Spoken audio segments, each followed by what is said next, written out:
Hello my sweet family, welcome back to my channel. তোমরা সবাই কেমন আছো? আশা করছি তোমরা সবাই খুব ভালো আছো। আমি অনেক ভালো আছি। তোমরা সবাই সঙ্গীতা সিম্পল ব্লগে নতুন আর একটা ভিডিওর সাথে জানাই তোমাদের অনেক ভালোবাসা।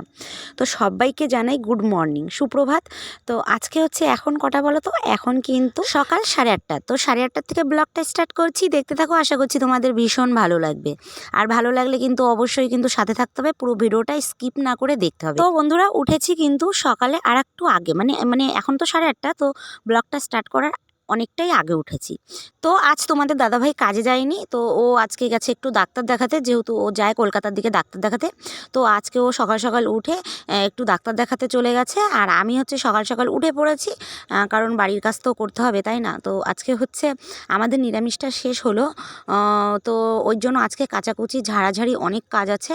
তো ওই জন্য সকাল সকালই একটু কাজে লেগে পড়েছি। আর সকালে অতটাও রান্নার ঝামেলা নেই। তো তোমাদের দাদাভাই আস্তে আস্তে প্রায় ধরো 12:30 1টা বাজবে। তো ও বলেছে আমি মাছ কিনে একবারে নিয়ে আসবো। তো ওই কারণে তারপরেই নয় রান্নাটা হবে। এখন তো সকালে রান্না নেই, চলো আগে ঝাড়াঝাড়ি ধোয়া ঠোয়াগুলো কমপ্লিট করে নিই। আর আজকে না অতটাও রোদের তেজ নেই, তো ওই কারণে একটা সমস্যা হচ্ছে। তবুও যাই হোক না কেন, আজকে তো ধুতেই হবে ধোয়া কাচা, কারণ আজকে আমাদের অনেক দিন পর যাই হোক আজকে নিরামিষ ভঙ্গ হলো। নিরামিষও বলবো না গাইস, নিরামিষটা তবুও খাওয়া যায়। আর একদম সেদ্ধ ভাত খেয়েছিলাম, পুরো টানা তেল ঠেল ছাড়া, শুধু লবণ দিয়ে, বুঝতে পারছো, ঘি দিয়ে শুধু সেদ্ধ ভাত টানা। এই পুরো 9 দিন খেলাম। 9 দিন না, সরি 8 দিন। আজকে 9 দিনের দিন আর কি মাছ খাবো। তো বুঝতেই পারছো। যাই হোক, ওই জন্য তোমাদের কার মধ্যে কী নিয়ম আছে আমরা তো সেরকম জানি না বিশেষ, কিন্তু আমাদের মধ্যে এই জিনিসটা আছে। কারণ মায়ের যদি দয়া হয় না, তাহলে অনেকে 9 দিনে, অনেকে 7 দিনে এরকম স্নান দেয়। তো আমাদের 9 দিনে স্নান দিচ্ছে, যেহেতু একটু কমে এসছে। তো না কমলে তো আর দেওয়া যায় না। তো ওই কারণে আজকে হচ্ছে স্নান দেবে। তো যাই হোক, ওই জন্য ধোয়া কাচা তো করতেই হবে বাড়িতে কম বেশি, আমাদের মধ্যে যেরকম করে, তাই না? তো তোমাদের কার মধ্যে কি করে অবশ্যই একটু কমেন্টে জানিও। যাই হোক, এখন হচ্ছে তোমরা দেখতে পাচ্ছ ঘরটার জন্য মোটামুটি ঝেড়ে ঠেড়ে কমপ্লিট করে ফেললাম, বিছানা চাদর টাদরগুলো চেঞ্জ করে। আর একটু সামান্য ঝুলঝুল পড়েছিল, সেগুলো একটু ঝাড়াঝাড়ি করে নিলাম। আর এখন হচ্ছে চলে এসেছি খাটের তলাটা মানে ঠিকঠাক করে চলে এসেছি এখন মিটকেসটা গোছাতে। মিটকেসটা একটু পেপারটা চেঞ্জ করে দিলাম, কারণ সামনের পেপারটা একটু বেশি হাত দেওয়া হয়, তো একটু নোংরা হয়েছিল। ওই কারণে আবার একটু চেঞ্জ করে দিলাম। ওই পাশেরগুলো আবার একটু কম দেওয়া হয়, যেহেতু আমার এখানে সমস্ত রান্নার মশলাটা থাকে। আমি রান্নাঘরে সমস্ত মশলা নিয়ে যাই না, যেটা লাগে সেটাই নিয়ে যাই। আর বাদবাকি পরিষ্কার মানে একদম এখানেই থাকে। আমি নিই না কেন বলো তো? কারণ নোংরা পড়ে, ওই কারণেই নিই না। যখন যেটা লাগে তখন সেটা নিয়ে যাই। ওইভাবেই আমি রান্নাটা করি। তারপরে যাই হোক, ঘর তো পুরো মোটামুটি ঝাড় দেওয়া কমপ্লিট হয়ে গেলো। খাটের তলাটাও পুরো ঝাড় দিয়ে কমপ্লিট করে নিলাম। কতটা স্পিডে তোমাদের দেখিয়ে দিচ্ছি। যাই হোক, এতটা স্পিডে যদি আমি কাজগুলো করতে পারতাম তাহলে তো খুবই ভালো হতো। আর আজকে মোটামুটি শরীরটা একটু ভালো আছে, তার জন্য বুঝতে পারছো দেখে আজকে অনেকটাই বেটার ফিল করছি।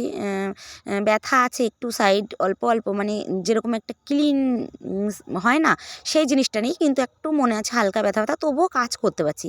মেয়ে মানুষটা কী বলো তো, যতক্ষণ পারে ততক্ষণ চালিয়ে যায়। যখন আর না পারে, বিছানায় পড়ে যায়, তখনই তারা কিন্তু হাল ছাড়ে। তার আগ অবধি তারা হাল ছাড়ে না, তাই না? তো সংসারের কাজ তো করতেই হবে। যাই হোক, সংসারের ওই দিকটা মোটামুটি করে কোনটুক করলাম তোমরা তো দেখলে, যদিও আমি বলতে পারলাম না আদার্স কথাগুলোর জন্য। এখন চলে এসেছি উঠোনটা ঝাড় দিতে। আর দেখো উঠোনে গাছ কী পাতা পড়ে, প্রত্যেক দিন উঠোন ঝাড় দেওয়া হয়, তারপরে এত পরিমাণে পাতা পড়ে। যেহেতু গাছ আছে, তো সেই পাতাগুলো তো পড়বেই, তাই না? আর এখন তো পাতা ঝরার দিন, তো ওই কারণে পাতাগুলো ঝরে যাচ্ছে, এরপরে ডাল ঝরবে। তো সব সময় কিন্তু ঝরতেই থাকে। তো এই পাতাগুলো যাই হোক এখন হচ্ছে ঝাড় দিয়ে পুরো ক্লিন করে নিচ্ছি। সামনেটা এখনও তো এই সাইড ওই সাইড পুরো রয়েছে, তোমাদের সব সাইড আমি দেখাই না ঝাড় দেওয়া, কিন্তু আজকে কমপ্লিট করে দেখাবো। চলো, এই দেখো এই সাইডটা, ওই সাইডটা তো ঝাড় দিয়ে এসেছি, অনেকক্ষণ লেগেছে। তারপরে এই সাইডটা দেখো, পুরো এইখান থেকে শুরু করে একদম ওই মাথা অবধি আমাকে ঝাড় দিতে হয়। তারপরে ঘরের পেছনটা পুরো লম্বা করে ঝাড় দিতে হয়।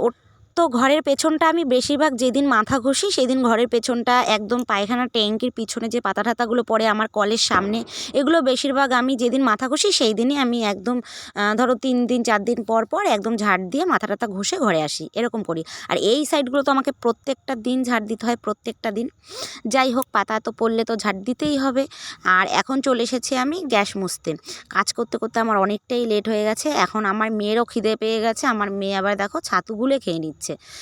তো যেহেতু ওর তো খিদে পাওয়ারই একটা কথা, তাই না? সকাল থেকে সেরকম কিছুই একটা খাওয়া হয়নি। তো যদিও আমার এই অনিয়মটা আর কি করাটা ঠিক না, যেহেতু শরীরটা ভালো না, ডাক্তার টাইম টু টাইম খেতে বলেছে।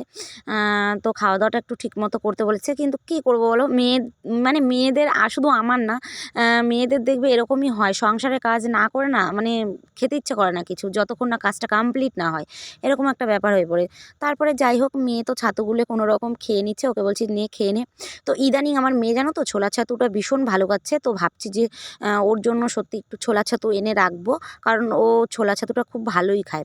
খেতো আগে, ছোটোবেলায় খাওয়াতাম যখন ওকে স্কুলে নিয়ে যেতাম চিড়েগুড়া, তখন ওকে দিত ছোলা ছাতু, তখন ও ভালো খেত। মিডিলে আবার খেতো না, ছেড়ে দিয়েছিল, আমি ছেড়ে দিয়েছিলাম, পরে এখন দেখছি আবারও ভালো খাচ্ছে, তো ভাবছি যে ওকে এনে দেবো, ও খাবে।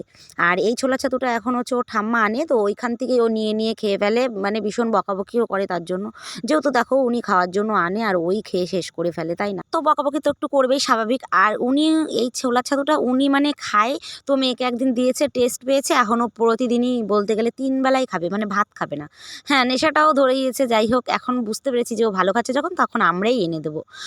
তো এটাই তোমাদের দাদাভাই বলছিল আগের দিন। তারপরে যাই হোক, তোমাদের সাথে কথা বলতে বলতে আমার রান্নাঘরটা ক্লিন করে চলে এসেছি, সার্ফ টার্ফ দিয়ে মুছে, একবারে জল পাল্টে দুবার করে এখন চলে এসেছি আমি ঘরটাও মুছে নিচ্ছি ক্লিন করে। তো সত্যি কথা বলতে শরীর ভালো থাকলে সত্যি কাজ করতেও ভালো লাগে, তোমাদের সাথে কথা বলতেও ভালো লাগে, সমস্ত কিছুতে এনার্জি থাকে, তাই না? তো বন্ধুরা, তারপরে কাজবাজ কমপ্লিট করে বাসন মেজে কেচে একদম চলে এসেছি। তো এখন আমি হচ্ছে কী করবো বলো তো, এখন যাব ডিরেক্টলি রান্নাঘরে, রান্না বসিয়ে দেবো। তোমাদের দাদাভাই আস্তে আস্তে না, আমি ভাবছি চলো আগে ভাত আর একটা ভাজা দিয়ে আমি করে নিই, কারণ ও আসার প্রায় সময় হয়ে গেছে, চলে আসবে। ও যদি মাছটা নিয়ে আসে তখন মাছের ঝোলটা করে নেবো, তো তাড়াতাড়ি হয়ে যাবে, এগিয়ে থাকবে কাজটা, তাই না? তো ওই কারণে আমি ভাত আর হচ্ছে একপাশে ভাজা দিয়ে বসিয়ে দিয়েছি। এদিকে যদি খিদে পায় মেয়েও কটা খেয়ে নিতে পারবে, বা আমিও যদি খিদে পাই আমিও খেয়ে নিতে পারবো। সত্যি কথা বলতে আমারও খিদে পেয়ে গেছে, এখন কিন্তু 12টা বাজে। তো সত্যি একদম আমার খিদে পেয়ে গেছে, আমিও ভাবছি যে ভাজাটা করে ভাতটাকে খেয়ে নেবো। আর এখানে কি ভাজা করছি বলো তো, বিনস দিয়ে আলু দিয়ে ভাজা করে নিচ্ছি। তো এইটা ভেজে খেয়ে নেবো, তোমাদের দাদাভাই আস্তে আস্তে তারপরে আবার মাছের ঝোলটা রান্না করে পরে আবার খাওয়া যাবে, তাই না? তো সকাল থেকে যেহেতু অনেক রকম কাজবাজ হয়েছে, যেহেতু শরীরটাও ভালো না, ওষুধ খেতে হবে, ওই কারণে ভাবছি চলো না, আগে নিজের শরীরেরও একটু যত্ন নিতে হবে, নাহলে হবে না। সারা জীবন তো কাজ করেই যাই, তাই না? তবু তো সত্যি কথা বলতে কাজ ফুরোয় না। আর এই কাজের জন্য নিজের শরীরের দিকে একটু যে খেয়াল দেবো, নিজের শরীরের জন্য যে 10টা মিনিট বেছে বের করব, এটা আমাদের হয় না। বিশেষ করে আমাদের মতো যারা আর কি ঘরের ঘর করতে আর কি, যারা ঘর ঠর সামলায়, রান্নাবান্নার দিকটা, তারা বিশেষ করে দেখবে হয় না, নিজের জন্য কিন্তু 10 মিনিট সময় দেওয়া হয় না। তো যাই হোক, ভাজা দিয়ে ভাত দিয়ে আমার হয়ে গেছে, এখন আমি থালে বেড়ে নেবো, মেয়ে আর আমি কটা খেয়ে নেব। তো তোমাদের দাদাভাই আসতে লাগুক, আমরাও বেড়ে চলো আগে খেতে থাকি। তো বন্ধুরা, আমার ভিডিওগুলো তোমাদের কেমন লাগে অবশ্যই কিন্তু কমেন্টে জানিও। আর যদি ভালো লাগে অবশ্যই কিন্তু like, comment, share and subscribe করো আমার চ্যানেলটা। আর যারা এখনও করনি তারা কিন্তু অবশ্যই করে আমার পাশে থেকো। আর যারা করেছো তাদের তো অসংখ্য ধন্যবাদ, তোমরা এভাবেই আমাকে ভালোবাসা দিও। তো তোমরা যদি আমাকে এভাবে ভালোবাসা দাও, আমার পাশে থাকো, সাপোর্ট করো, তাহলে খুব ভালো ভালো ভিডিও আনবো। তো তারপরে যাই হোক, ভাত ওদিকে বেড়ে নিয়ে আমি খাটে চলে এসেছি, এদিকে খাওয়াও স্টার্ট করে দিয়েছি, আর এদিকে মেয়েকেও ডাকছি। ওকে মানে ভাত খেতে হলে যে কতবার ডাকতে হয়, মনে আয় আয় আয়, মানে পাগল হয়ে যাই ওকে ভাত খাওয়াতে গেলে, সত্যি কথা বলতে। তারপরে যাই হোক, অনেক ডাকাডাকির পরে আমি 2-3 গাল খাওয়ার পরে ওই যে এসছে, এখন ওকে কগাল খাইয়ে দিই, খাইয়ে দেওয়ার পর তারপরে চলো আমরাও একটু খাওয়া দাওয়াটা কমপ্লিট করে নিই। তো খাওয়া দাওয়া কমপ্লিট করে এখন ওয়েট করছি তোমাদের দাদাভাইয়ের জন্য, যে তোমাদের দাদাভাই আসবে, তারপরে মাছের তরকারিটা রান্না করব। চলো আগে তোমাদের দাদাভাই আসুক, তারপরে আবার কথা হচ্ছে। তো বন্ধুরা দেখো কি করেছে তোমাদের দাদাভাই, এখানে মাছ দেখো কত রকমের, তেলাপিয়া এনেছে, ওপরে হচ্ছে শঙ্কর মাছ এনেছে, আর এই সাইডে হচ্ছে তোমার কালীবাউস মাছ এনেছে। তো আজকে এত রকম যে মাছ এনেছে সত্যি আমি ভাবতে পারিনি। আমি তাড়াহুড়ো করে একটা তরকারি করব, মাছের ঝোল হয়ে যাবে, যার জন্য আমি কাজটা গুছিয়ে রেখেছি, তা দেখো আমার সব লেট। যেহেতু তোমাদের দাদাভাই মাছগুলো কাটিয়েই এনেছে, শুধু তেলাপিয়া মাছটা আমাকে কাটতে হয়েছে। তো যাই হোক, চলো সমস্তটা গুছিয়ে নিই। তো মাছগুলো তো সমস্ত ধুয়ে ঠুয়ে এনে তেলাপিয়া মাছটা আর হচ্ছে তোমার ওই কালীবাউস মাছটা আমি ফ্রিজে রেখে দিয়েছি, আর তোমাদের ধুয়েই শেয়ার করেছি কেটে ফেটে কমপ্লিট করেই। আর এদিকে আমি সমস্ত মশলা টশলাও রেডি করে নিয়েছি। এখন এই শঙ্কর মাছটাই এখন শুধু রান্না করব, জাস্ট আর কিছুই রান্না করব না, যদিও অনেক রকম মাছ এনেছে। তো চলো রান্নাটা কমপ্লিট করে তারপরে তোমাদের বলছি। রান্নাবাড়া তো কমপ্লিট করে চলে এসেছি ঘরে, আর ভীষণ খিদে লেগে গেছে। তোমাদের দাদাভাই বলেছে আগে ভাত দাও, দেখো ও বসেও পড়েছে। চলো খাওয়াটা আগে আমরা কমপ্লিট করি, তারপরে তোমাদের সাথে আবার কথা হচ্ছে। তো গাইস খাওয়া দাওয়া করে তারপরে না একটু ঘুমিয়ে পড়েছিলাম, ওষুধটা খেয়ে ভালো লাগছিল না। যাই হোক ভীষণ মাথা যন্ত্রণা করছে, এখন একটুখানি মাথায় মলম দিলাম। তো মলম দিয়ে তারপরে এখন একটু এই যে আবার শুয়ে আছি, উঠবো যেহেতু কাজ আছে, কিন্তু মাথাটা মনে হচ্ছিলো একদম ছিঁড়ে যাচ্ছে এরকম। এই যে দেখো এই বামটা আমি লাগিয়ে 10 মিনিট মতো শুয়েছিলাম। তারপরে যাই হোক আজকে অত মাছ এনেছে তোমাদের বলছি। আজকে তোমাদের দাদাভাই মাছ 3-4 রকম এনেছে, কারণ বাজারে না আজকে নাকি মাছ সেরকম একটা বিক্রি হয়নি, খুব কম দামেই দিয়ে দিচ্ছে। তো ওই কারণে ও একবারে বেশি করে একটু মাছ এনেছে। আর অনেক দিন ধরেই তোমাদের দাদাভাই শঙ্কর মাছ খাওয়ার কথা বলছিল, কারণ শঙ্কর মাছটা না আমাদের ফেভারিট মাছ বলতে পারো, ভীষণ ভালো খায় তোমাদের দাদাভাই। তো এবছর এখনও শঙ্কর মাছ সত্যি কথা বলতে সেরকম ঠিক একটা ও বাজারেও যায় না কাজের জন্য, ঠিক পায়ও না। তো আজকে পেয়েও গেল একদম সস্তায়, আর নিয়েও চলে এসছে।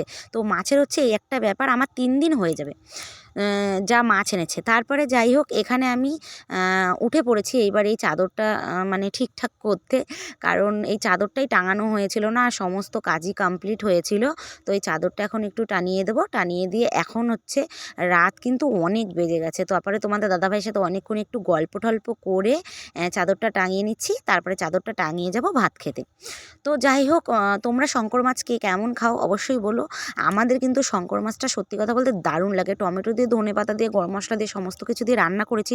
তোমরা যদিও দেখলে, হয়তো আমি তোমাদের সাথে রান্না শেয়ার করিনি, কিন্তু যাই হোক যেভাবে রান্না করি মানে কি বলবো, আমার মেয়ে শুধু বারবার ওর খিদেই পাচ্ছে মাছের জন্য, বলছে মা আমি এক্ষুনি আবার ভাত খাবো, মানে এতটাই ও ভালো খায়। আর তোমাদের দাদাভাই তো ভীষণ ভালো খায়, ভীষণ। আর আমার কথা তো ছেড়েই দাও, যাই হোক আমিও ভালো খাই, ভীষণ ভালো খাই। সত্যি কথা বলতে শঙ্কর মাছটা খুব দারুণ লাগে। আর আজকে যে এতটা সস্তা মাছ হয়ে গেছে, কি যেন একটা মিছিল ছিল বিজেপির না কি তোমাদের দাদাভাই বলছিল, ওই কারণে মাছটা নাকি খুব সস্তা হয়েছে। তো ওই কারণে একটু বেশি করেই আনলো, আমাদের ধরো মোটামুটি 3 দিন হয়ে যাবে যা মাছ এনেছে, তাই না? তো যাই হোক এরপরে আমার চাদরটা তোমাদের সাথে কথা বলতে বলতে কমপ্লিট হয়ে গেল গাইস। তো এরপরে আমি আর ভিডিওটা বাড়াবো না, আজকের মতো ভিডিওটা আমি এখানেই শেষ করে দেবো। দেখা হচ্ছে তোমাদের সাথে নতুন আর একটা ব্লগে, ততদিন তোমরা সবাই খুব ভালো থেকো, সুস্থ থেকো ও আমার পাশে থেকো। তো চলো গাইস, টাটা, গুড নাইট।